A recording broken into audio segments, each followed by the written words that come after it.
Welcome back, ladies and gentlemen, on this smashing Sunday for what is going to be another jam-packed daily cryptocurrency market update with yours truly, All In Crypto. If you are new around here and finding yourself on my channel for the first time today, don't forget to check out that subscribe button because we drop an update just like this one around 1 p.m. UK time every single day to help you guys stay up to date with the latest and greatest things happening within the crypto space, but also the broader markets. That's exactly what we're going to be doing in this video. We're really going to be setting you up for the week ahead. It's going to be quite a turbulent one in regards to economic data.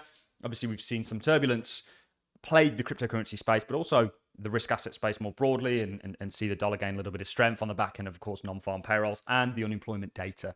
And we're going to be talking about that because we're going to be introducing some bearish comments in regards to the markets, which we partially agree with. However, my timing for when the shit hits the fan has differed from them since the start of 2023 when we got back into the markets. We said markets are going to do well under these conditions like they historically have. And they're going to continue to do well, in my opinion, until sort of mid to late 2025, potentially going into 2026, when the shit will hit the fan. Okay? And we're seeing, we've got a number of metrics like unemployment we're going to look at, which of course we got news on Friday. Also, when the Fed pivot, typically markets don't do too well on the back end of that, but the Fed aren't pivoting yet. There's also a period of initially them pivoting and markets doing well. And also we've got the yield curve, which we're going to be introducing. So I do think we are heading into a bit of a storm. However, I think that markets are going to do well into that, like they historically always have done. And we want to ride that wave up and hopefully be on the kind of shore when things collapse, when the wave kind of collapses, if you will. So we're going to be talking about all that. We'll be setting up, like I said, for the week ahead. The first place I want to start is with a thank you. A thank you to each and every one of you that supports this channel, that tunes in daily, that leaves a like and a comment. We are at a stage now where these daily market updates, and they are just daily market updates, we cover the markets broadly, genuinely get more views per video. Genuine views, by the way. We've never bought views or likes or comments or anything on this channel. It's not something that we do. Very organic growth. We get a lot more views than the chat. There's channels out there with hundreds of thousands, even millions, and we smash the kind of viewership that they do in regards to daily market updates. So massive thank you to each and every one of you. It means the world to me. It's only up from here, ladies and gentlemen. We've got lots of improvements. We trialed out a new studio last week. We're going to be bringing that back in towards sort of mid this week. And we've got a lot, we're really sort of building a team right now to help deliver and be the number one sort of crypto media platform that there is, also with a crossover in regards to finance more broadly. So a massive thank you to each and every one of you that support this channel, support me.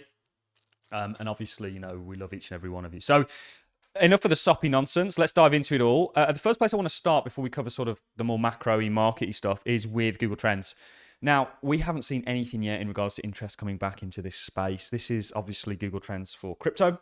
And you can see it's nowhere near sort of bull market levels, but we will get there. I do truly believe that. I actually think we're going to go above and beyond it. And to back that up, we've got news from Binance. You guys know I was a big fan of CZ. And I actually wish Daniel Teng, and I think that's his name, by the way. I don't want to get accused of all sorts here, but I wish him all the success as Binance's CEO. I think BNB token is actually going to do quite well. I think there's something going on there and more than meets the eye. But today we celebrate 2 million users, and it's because of you. Your support is the heartbeat of our journey to 1 billion users. Here's to the start of our story, you. And I think they will get to 1 billion users. And I think this represents that this industry has been growing despite the market conditions at a very good pace and is only set to continue and accelerate. And you're investing in an asset class that is ultimately going to change the world. There are cryptocurrencies out there that are going to become commonplace in tomorrow's world in regards to you'll be using it without even realizing you're using it, just like the internet. It's the evolution of that. We did a kind of more philosophical video in regards to what we actually think is a bigger idea than Bitcoin in regards to the use of a distributed ledger. Well worth a watch for anybody that hasn't. But this is a daily market update, so we're going to stick to the news that we have for you. So let's recap on what we looked at yesterday, and that was, of course, what affected the markets, why we saw that turbulence in regards to the markets. We saw a strong dollar, and we saw risk sell off more broadly. Gold was actually down more than Bitcoin and some altcoins on Friday on the back end of course, non-farm payroll, which showed a way better than expected number. which is a good and bad thing. It's good for the economy generally, but it's bad in regards to the fact that we saw the dollar be strong on the back end of it, on the back end of people now pricing out more rate cuts, and ultimately the Fed having a bit more and being able to be a bit more hawkish, which is, of course, going to lean on risk a little bit. Strong dollar leans on risk. We looked at that in a lot more detail yesterday. If you've not seen that video, do go and give that a watch. And then, of course, we had unemployment rates, which is probably more interesting to me because the correlation between, let's put this on the chart, unemployment and the stock market is that when unemployment's at a high, so lots of people unemployed, stock markets are low. And it's because unemployment is a good barometer of the economy. It's what they use. They want to see that strong data. It's one of their mandates to maintain that. Also combating inflation.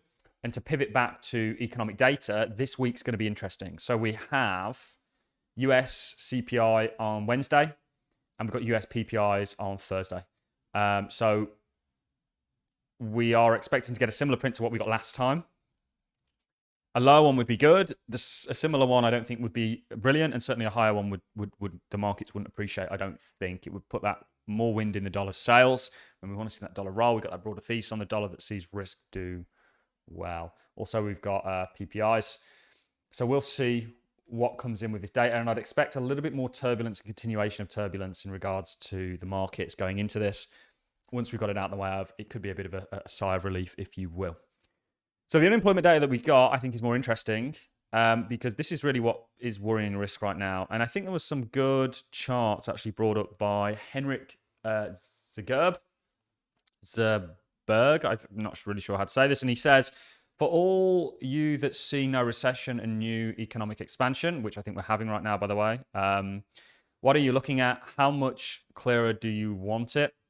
The economy is deteriorating and a recession will start late 2024. Now, I believe this individual has been pretty historically bearish over the past couple of years.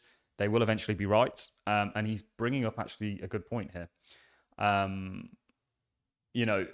Unemployment upticking typically is a good sign that you're going into a recession. And is this time different? Well, you don't want to bet on it being.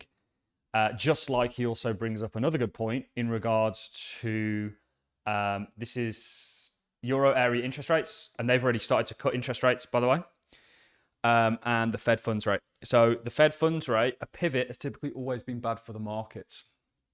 The interesting thing with the Fed funds rate, just like we said, actually the markets are going to do well.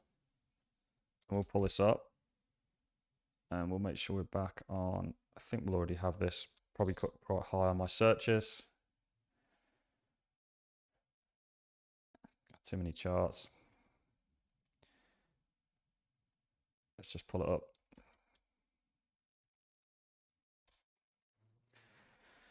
So one reason why we were fundamentally bullish on the markets from a sort of macro point of view is we said that markets are going to go up on interest rates going up, like they have done historically. And actually pivots have typically meant the markets we're going to come down. But the timing of that, let's remove these lines. If you look at when sometimes they'll bring interest rates down and markets will go down instantly. Sometimes it will take a little bit of time, like what we saw over here. So for example, from the time that they started pivoting to the markets really going down, it was like a year, and we're not at that pivot stage yet. For example, here, again, you're looking at just over a year or coming up to a year. Are we going to see a similar thing with this one? So from them pivoting, I think we've got a grace period. My ultimate view on the markets is it's not that I think the bears are necessarily, I think their timing is completely off. But I think really more so what's going to happen is you're going to have the bull market into the crash, if you see what I mean. And I don't think that crash, if you look at global liquidity cycles, if you look at PMI cycles, if you look at technically what we're looking at, not just for crypto, but across the board, and you also look at this stuff, it kind of gives you that grace period going into at least 2025, mid to late 2025, when the shit hits the fan, so to speak. So I think it's worth highlighting and paying attention to this data. Certainly, we're looking at this now on the back end of a higher than expected unemployment. We have the yield curve, which we've not spoken about, that we're going to bring up. Because I don't see a lot of people covering this sort of stuff. And we can leave the S&P on there. But the yield curve every time you've had a yield curve inversion, and there are some charts that are uninverted, but they haven't been great indicators. Following that, you've had a crash, whether that be March 2020, whether that be 2008, .com, whatever it may be. But the crash doesn't occur until the yield curve is uninverted. So you've still got time for that to actually play out. So even though, and we clown the bears a lot, I can see why they're worried. It's all about timing in the markets. And what are you going to do? Are you going to sit out of the markets waiting for what I think is obvious to eventually play out? And this time could always be different. So there's no guarantee it's going to play out. Or are you going to take the bull by the horns and you're going to try and ride that wave up and hopefully get out just in time for the crash to occur? And the crash, like I say, a lot of these people have been calling for a crash since 2023. We've been directly opposed to them based on taking a broader stance on things. Ultimately, I think, it's a case of being a little bit more intricate and in and out the markets when the time is right. We don't try and time every top and every bottom, but what we try and do is get on the side of what is a broader uptrend, like we've seen for pretty much every market that's in a bull market. I don't know how anybody can say anything other than that.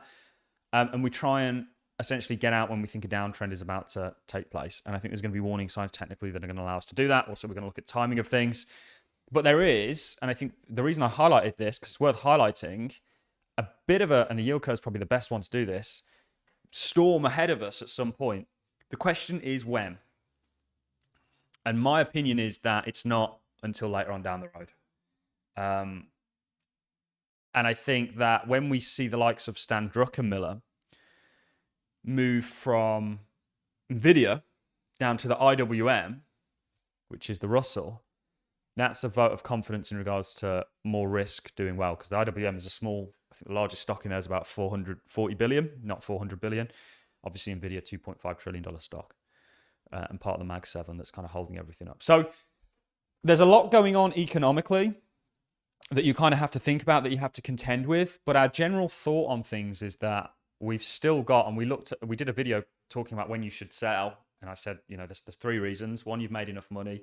2, technically you see a reason to get out. Or 3, maybe you're looking at historical cycles in regards to the Bitcoin 4-year cycle theory that aligns with PMIs and global liquidity. And then you might want to sort of look in sort of mid to late 2025 to get out. But technically, if we see a reason to worry, that's our get out signal. Let's look at Bitcoin very quickly to wrap things up.